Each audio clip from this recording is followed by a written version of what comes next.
भारत के प्रधानमंत्री माननीय श्री नरेंद्र मोदी जी से मैं आग्रह करती हूं कि आज के इस अत्यंत आनंद के तथा अविस्मरणीय अवसर पर अपनी ओजस्वी वाणी तथा बहुमोल विचारों से हमें उपकृत करें।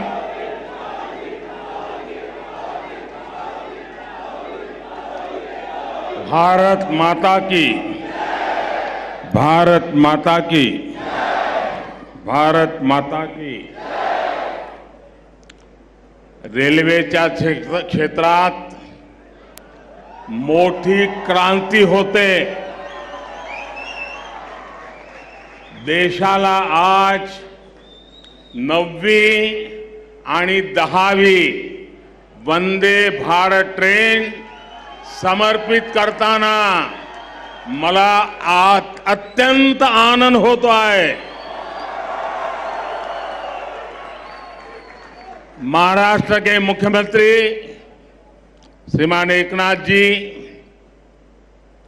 उप मुख्यमंत्री देवेंद्र जी,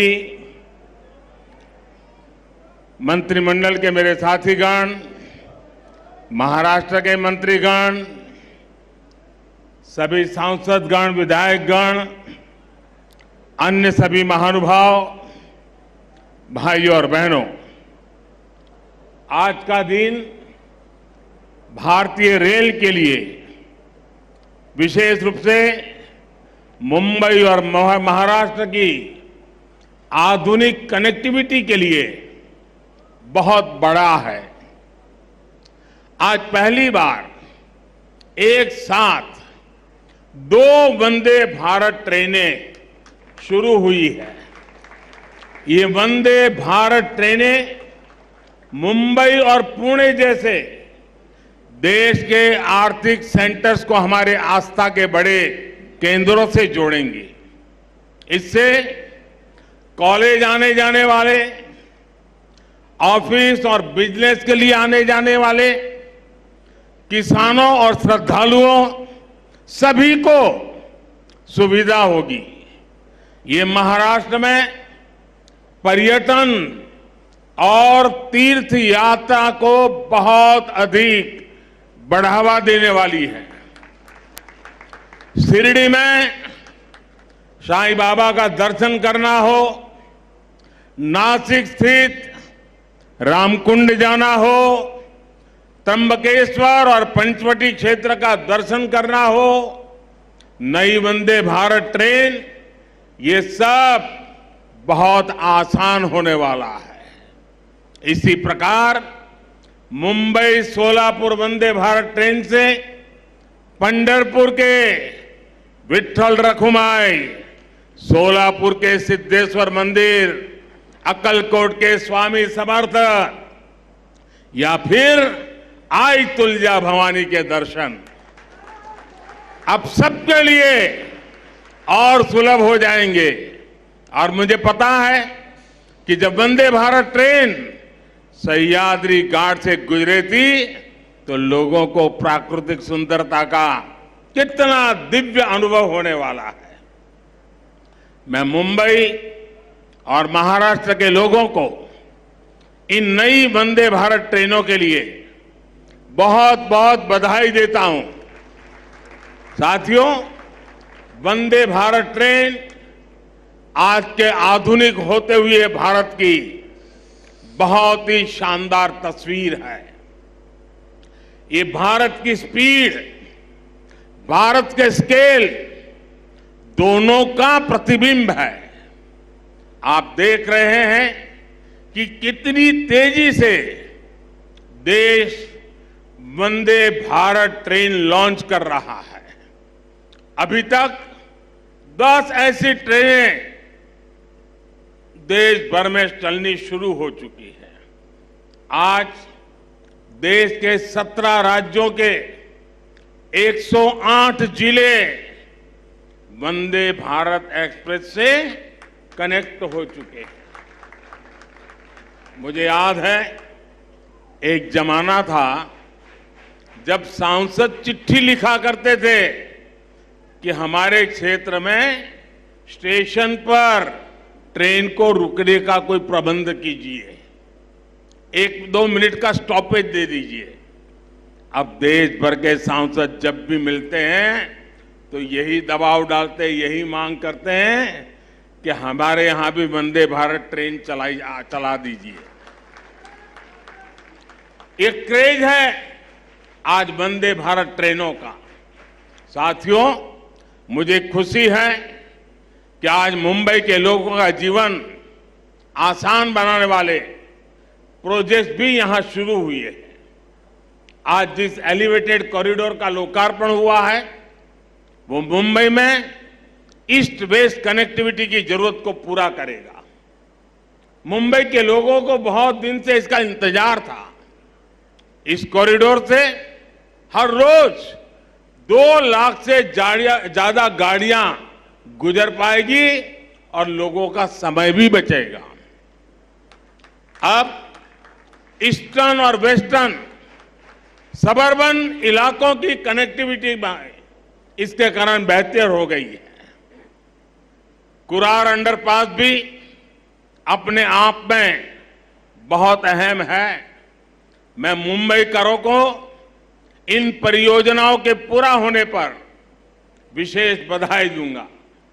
साथियों, 21वीं सदी के भारत को बहुत तेजी से अपने पब्लिक ट्रांसपोर्ट सिस्टम को सुधारना ही होगा। जितनी तेजी से हमारा पब्लिक ट्रांसपोर्ट सिस्टम आधुनिक बनेगा, उतना ही देश के नागरिकों की ईज ऑफ लिविंग बढ़ेगी, उनकी क्वालिटी ऑफ लाइफ में सुखद सुधार होगा। इसी सोच के साथ आज देश में आधुनिक ट्रेनें चलाई जा रही हैं, मेट्रो का विस्तार हो रहा है, नए नए एयरपोर्ट्स और पोर्ट्स बनाए जा रहे हैं। कुछ दिन पहले जो देश का बजट आया उसमें भी इसी भावना को सशक्त किया गया है और हमारे मुख्यमंत्री जी और उप मुख्यमंत्री जी ने उसकी भरपूर तारीफ भी की। भारत के इतिहास में पहली बार 10 लाख करोड़ रुपए सिर्फ इंफ्रास्ट्रक्चर के विकास के लिए रखे गए हैं। ये 9 साल की तुलना में 5 गुना ज्यादा है। इसमें भी रेलवे का हिस्सा लगभग 2.5 लाख करोड़ रुपए का है। महाराष्ट्र के लिए भी रेल बजट में ऐतिहासिक वृद्धि हुई है। मुझे विश्वास है कि डबल इंजन सरकार के डबल प्रयासों से महाराष्ट्र में कनेक्टिविटी और तेजी से आधुनिक बनेगी। साथियों, इंफ्रास्ट्रक्चर पर निवेश किया गया हर रुपया नए रोजगार की संभावनाएं बनाता है। इस पे जो सीमेंट लगता है, बालू लगता है, लोहा लगता है, निर्माण में मशीनें लगती हैं, इनसे जुड़ी हर इंडस्ट्री को बल मिलता है। इससे बिजनेस करने वाले मिडिल क्लास को भी लाभ होता है, गरीब को रोजगार मिलता है। इससे इंजीनियरों को रोजगार मिलता है, श्रमिकों को रोजगार मिलता है। यानी इंफ्रास्ट्रक्चर जब बनता है तब भी सबकी कमाई होती है और जब तैयार होता है तो वो नए उद्योगों, नए बिजनेस के रास्ते खोलता है। भाइयों और बहनों, इस बार के बजट में मध्यम वर्ग को कैसे मजबूती दी गई है, इस बारे में मैं मुंबई के लोगों को विशेष तौर पर बताना चाहता हूं।